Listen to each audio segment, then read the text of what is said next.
行政院今年通过大南方新十股推动方案，规划伫台南、嘉义、高雄、还有屏东来打造科技产业园区，所以成真侪少年人登去故乡发展。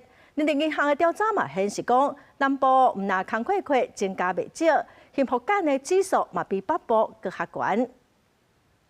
即马是歇热期间，嘛有侪侪学生拄毕业，所以嘛开始有真侪人咧找头路。根据人力银行的调查，指出目前伫台北做工课的人有56%愿意转去南部食头路，其中有30%表示非常愿意。其中上侪人转去南部会选择工课是观光旅游、餐饮业，还有半导体。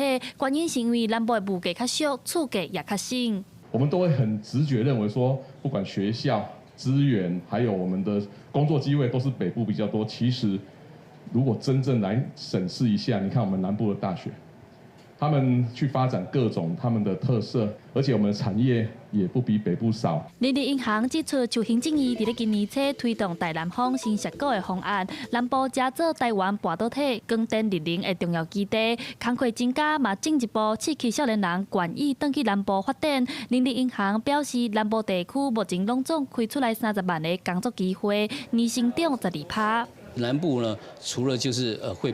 把青年学子吸引回来以外，其实观光产业的一个配合也非常重要。所以，尤其在南部，我们高雄地区常常能够吸引到很多外地来的人来这边观光，来这边消费。大南方新矽谷的计划，那因为现在这个我们的高科技的那个龙头啊，不管是台积电哈，或者是它周边的这个所谓的供应链，这整个都已经由北部的新竹一直往。